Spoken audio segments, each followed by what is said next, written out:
Hello friends, आप सभी का स्वागत है आपके अपने यूट्यूब चैनल कोरवाड़े क्लासेस पर। चलिए दोस्तों, शुरू करते हैं आज का टॉपिक। आज का टॉपिक हमारा है बेलन, सिलेंडर। सिलेंडर के बारे में आज हम सीखेंगे बेलन। तो देखिए, बेलन के बारे में आपको क्या क्या जानकारी प्राप्त होनी चाहिए। आपको सबसे पहले तो बेलन का वक्र पृष्ठ का क्षेत्रफल पता होना चाहिए। बेलन का वक्र पृष्ठीय क्षेत्रफल, वक्र पृष्ठीय क्षेत्रफल आपको पता होना चाहिए, जिसको इंग्लिश में क्या कहा जाता है, curved surface area. Curved surface area कहा जाता है, ये आपको पता होना चाहिए। दूसरी चीज आपको क्या पता होना चाहिए, बेलन का संपूर्ण पृष्ठीय क्षेत्रफल पता होना चाहिए। क्या पता होना चाहिए, संपूर्ण पृष्ठीय क्षेत्रफल आपको पता होना चाहिए,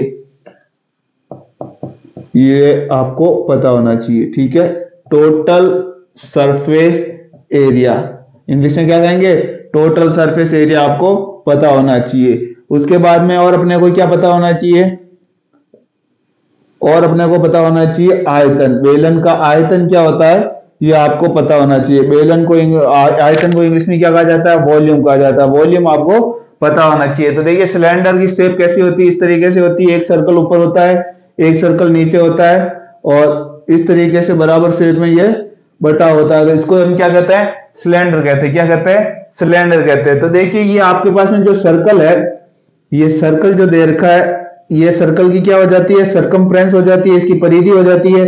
और सर्कल की परिधि क्या होती है, 2 पाई r होती है सर्कल की परिधि। और यहां से लेकर के यहां तक ये ऊंचाई को हम क्या मान लेते हैं, h मान लेते हैं। तो देखिए, अगर मैं इसको यहां से काट लूं तो ये किस तरीके से बन जाएगा, कुछ इस तरीके से बन जाएगा। तो ये यहां से लेकर के यहां तक ये तो क्या है, परिधि 2 पाई r, और इसकी ऊंचाई कितनी है, h।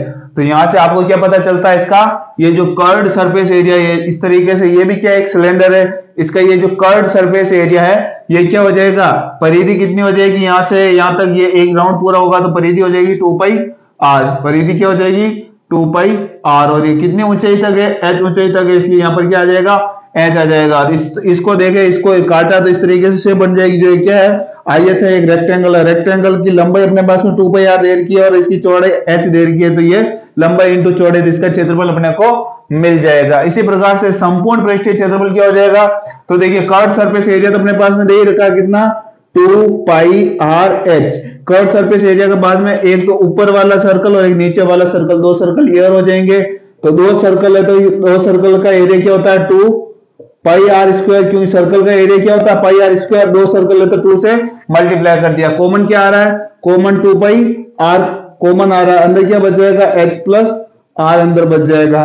तो इस तरीके से आप क्या निकाल सकते हैं, संपूर्ण पृष्ठीय क्षेत्रफल निकाल सकते हैं, टोटल सरफेस एरिया निकाल सकते हैं। अब आपको क्या ज्ञात करना, आपको इसका आयतन ज्ञात करना था। आयतन कैसे निकालेंगे, तो आयतन के लिए आपके दिमाग में क्या चीज होनी चाहिए, आयतन के लिए आपके दिमाग में यहां होना चाहिए, सबसे पहले तो नीचे सर्कल बन रहा है, ये सर्कल बन रहा है, तो ये सर्कल का एरिया क्या होता है, पाई आर स्क्वायर होता है। क्या होता है, पाई आर स्क्वायर। और ऐसे टोटल कितने सर्कल बन रहे हैं, ऐसे h सर्कल बन रहे हैं, तो इसको h से मल्टीप्लाई कर देंगे तो अपने पास में क्या आ जाएगा, बेलन का आयतन आ जाएगा, इसकी वॉल्यूम आ जाएगी, पाई आर स्क्वायर h आ जाएगा। तो ये चीजें आपके दिमाग में होनी चाहिए। वक्र पृष्ठीय क्षेत्रफल फॉर्मूला कहीं भी रटने की आवश्यकता नहीं, सिलेंडर आपके दिमाग में आना चाहिए। सिलेंडर देखते ही नीचे जो बनता है, ये क्या बनती है, इसकी परिधि बनती है, सरकमफ्रेंस बनती है।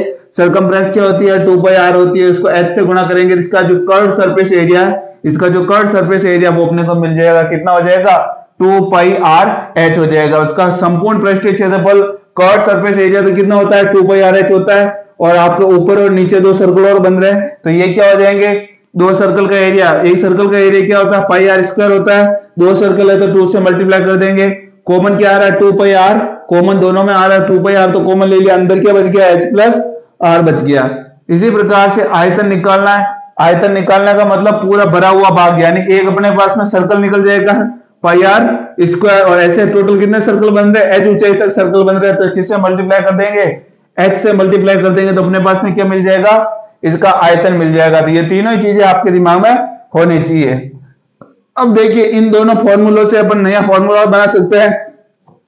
यदि आपके पास में कर्व्ड सरफेस एरिया दे रखा है और आपके पास में क्वेश्चन में टोटल सरफेस एरिया दे रखा है, तो यहां से आप इसकी ऊंचाई और आप इसकी रेडियस दोनों ही निकाल सकते हैं। कर्व सरफेस एरिया कितना है 2 पाई आर एच होता है, और टोटल सरफेस एरिया क्या होता है 2 पाई आर प्लस एच, यही होता है। एच प्लस आर को चाहे आर प्लस एच को दोनों को जोड़ेंगे तो वो तो सेम ही आता है।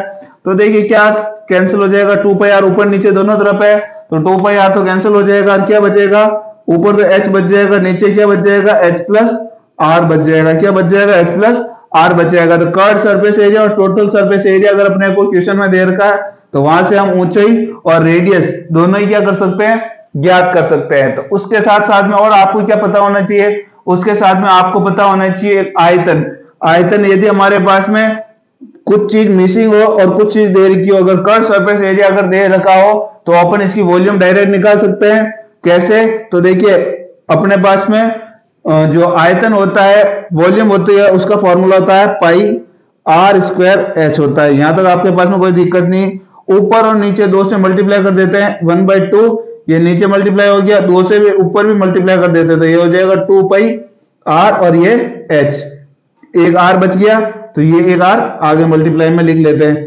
अब देखेंगे ध्यान से, तो 2 पाई आर एच क्या होता है, कर्व्ड सरफेस एरिया होता है। क्या होता है, कर्व्ड सरफेस एरिया होता है। तो अपन क्या कर लेंगे, कर्व्ड सरफेस एरिया यहां लिख लेंगे, और अपने पास में अगर रेडियस अगर दे रखी है तो रेडियस को इसके साथ में मल्टीप्लाई करेंगे तो अपने पास में क्या मिल जाएगा, आयतन मिल जाएगा। क्या मिल जाएगा, आयतन मिल जाएगा।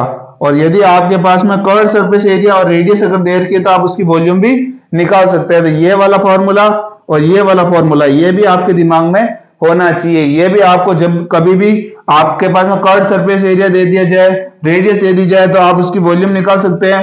वॉल्यूम अगर दे दी जाए तो आप उसका कर्व्ड सरफेस एरिया निकाल सकते हैं। इसी प्रकार से कर्व्ड सरफेस एरिया और टोटल सरफेस एरिया अगर नहीं दे रखा है तो आप उस आपके पास में क्वेश्चन में ऊंचाई और रेडियस दे रखी होगी, उससे आप कर्व्ड सरफेस एरिया और टोटल सरफेस एरिया भी निकाल सकते हैं, दोनों का रेशियो भी निकाल सकते हैं। तो ये सारी चीजें आपको बेलन के अंदर हमेशा दिमाग में रखनी। इन सभी फॉर्मूलों को कहीं भी कोई रटने की आवश्यकता बिल्कुल नहीं है। आप आसानी से इन क्वेश्चनों को करके अपन सॉल्यूशन तक पहुंच सकते हैं यदि आपके दिमाग में ये फॉर्मूले हैं। यदि रटने की कोशिश करेंगे तो आज से 2 महीने बाद, 3 महीने बाद, 4 महीने बाद आप भूल जाएंगे। लेकिन अगर आपके दिमाग में ये कॉन्सेप्ट समझ में आ गया, आपके पास में हर फॉर्मूले को देखते हुए अपने दिमाग में ये सिलेंडर बन रहा है, तो आप इसी से फॉर्मूले सारे अपने आप ऑटोमेटिक दिमाग में बना सकते हैं। आपको कोई भी फॉर्मूला याद करने की कतई कोई आवश्यकता नहीं है। तो आशा करता हूं आप सारे जो फॉर्मूले हैं उनको आप आसानी से याद कर लेंगे, आपके दिमाग में फिट कर लेंगे, ताकि आपको वापस सिलेंडर से संबंधित कोई भी फॉर्मूला याद करने की आवश्यकता नहीं रहे। आपके दिमाग में सिर्फ ये दिमाग में होना चाहिए सिलेंडर। सिलेंडर देखते आपके दिमाग में जो भी फॉर्मूला अगर आपके पास में क्वेश्चन में पूछा जाए, आप डायरेक्ट उस सिलेंडर को दिमाग में रखते उस फॉर्मूले को लिख सकते हैं। तो ठीक है दोस्तों, धन्यवाद। इस वीडियो में इतना ही, आगे सीखेंगे क्वेश्चन के साथ में पूरे कॉन्सेप्ट। तब तक के लिए धन्यवाद।